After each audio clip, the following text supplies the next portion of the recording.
وكذا كانت المرجعية إنسانية. اليوم الحين في لا ما ترجع لك الفكرة هذه في خطاب عام إنه باسم الإنسانية وكذا.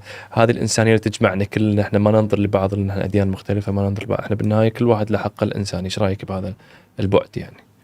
طيب الإنسانية كلمة جميلة لكنها لا تفك نزاعا ولا تحسم خلافا. يعني اليوم الأتراك مثلا لديهم نزعة عنصرية تجاه العرب، افترض أنهم أصدروا قانونا بمنع السوريين من التعليم الجامعي، هم ما يرون أن أنفسهم غير إنسانيين، يقول هذول ما يستحقون، هو يرى أن نفسه إنسانيا. يعني الإنسانية تنفعك في الدائرة المتفق عليها بين البشرية، لكن إذا خرجت عن هذه الدائرة الإنسانية ما تفيدك. لذلك أنا أعتب كثيرا على المثقفين المسلمين اللي ينادي بالخطاب الإنساني وأن الإنسانية كبديلة عن الهوية الإسلامية. غير صحيح، غير صحيح. لا يمكن أن تغنيك الهوية الإنسانية، لأنها في القضايا الخلافية ماذا تفعل؟ أنت تنفعك الإنسانية في القضايا المتفق عليها بين البشر، في القضايا المختلف عليها تحتاج إلى مرجعيات ثقافية. كيف تحسم النزاع الثقافي؟ يعني اليوم لو لدينا في الخليج، افترض في الخليج ما عندنا دين، لو جاءت قبيلة وتقول أنا أولى بالحكم، أو قبيلة تقول أنا أولى بالحقوق المالية، أو قبيلة تقول أي شيء، أو عرق أو أي شيء من هذا القبيل، ما نستطيع. يعني النازية هي ما تنكر أنها إنسانية، من الذي ينكر أنه غير إنساني؟ ما في أحد. هتلر ما ينكر أنه غير إنساني، بس يرى أن اليهود مثلا كانوا عبئا على الحياة، والمعاقين وغيرهم الناس هذول لا يرى لهم نفعا يراهم عبئا على الحياة، فما في أحد يعتقد أنه غير إنساني. لذلك نحن ممكن في الحد الأدنى المتفق، مثل أن المتهم بريء حتى تثبت إدانته. القانون الدولي كله مؤسس على البديهيات هذه، والقوانين عموما تؤسس على البديهيات. فهذه الدائرة نعم، لكن في القضايا الجدلية ما تنقذنا الإنسانية. مثلا أين الإنسانية في فرنسا؟ لماذا الإنسانية لم تمنع الفرنسيين من ترك المسلمات أحرارا في أن يرتدوا ما يرتدون؟ لماذا؟ لأن هنا الإنسانية مفهوم ذهني، مثل تماما فكرة الفطرة عند جون ستيوارت ميل، لما فعلا يعني هو عارف أن نعطي الفرد حريته معناته أنه سيؤول هذا الأمر إلى انحلال، فقال لا، أنا أعول على العقل والفطرة، لكن لا يمكن تعويل على الفطرة ولا يمكن تعويل على العقل، لأن الفطرة ممكن تفسد.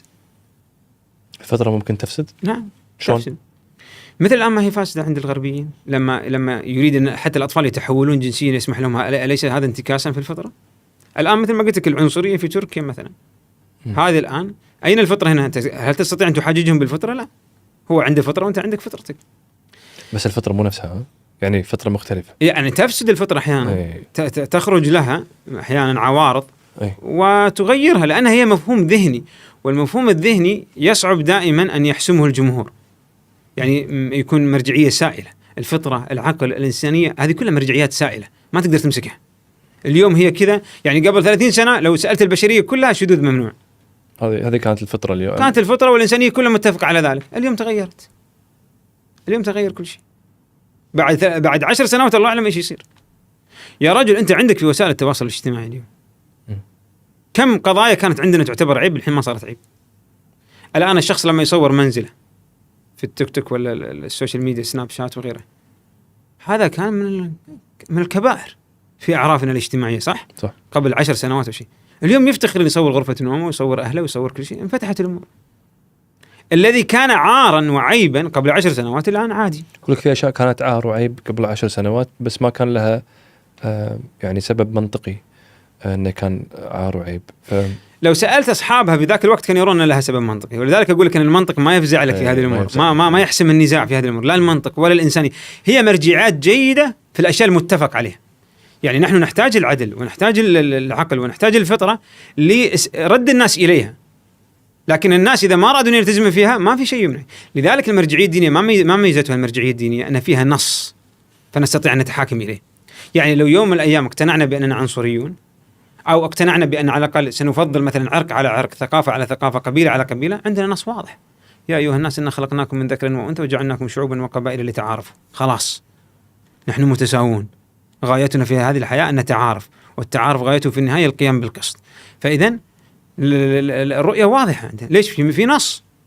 لكن لما تنزع النص عني وتنزع المرجعية المتعالية أصل إلى ما وصل إليه الغرب.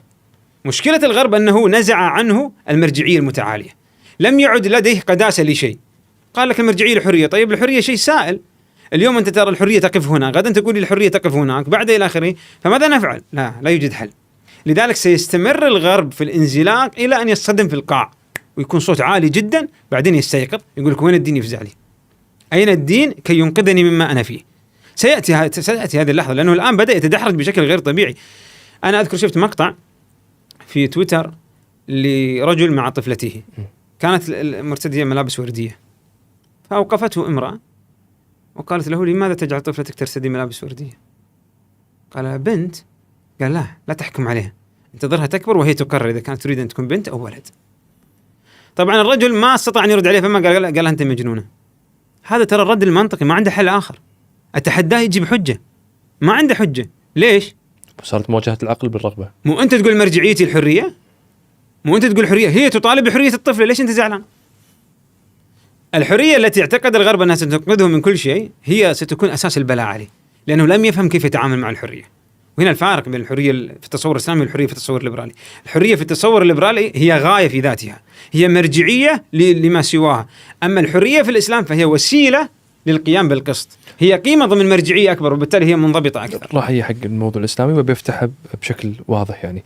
إلا أن الحين نقول والله في علاقة بين الحرية والتطور اللي صار في الغرب، يعني من الثورة الفرنسية إلى اليوم صار في تطور كبير ويعني معتبر فيما يخص التكنولوجيا في الغرب والعلم بشكل عام في الغرب. فإحنا نيجي نقول والله الحرية هي سبب في السقوط الأخلاقي اليوم، لكن نقدر نقول هي أيضا سبب في التطور العلمي. شو رأيك بالكلام؟ أنا ما أنكر أن الحرية جميلة، وما أنكر أن الحرية يعني أنا لو بنتكلم، أنت تقول لي بعد شوي بنتكلم عن الحرية في التصور الإسلامي، راح أشرح لك أنا كيف الحرية عظيمة. لكن أنا أنكر أن الحرية تكون مرجعية، أنكر أن الحرية تكون منفلتة عن أي إطار أخلاقي أعلى منها، أنكر أن الحرية ينظر لها على أنها إطار للقيم وليست قيمة ضمن إطار، أنكر ذلك. الحرية يعني لو بدأنا من تعريف الحرية ممكن تتضح الفكرة أكثر. ماذا تعرف الحرية؟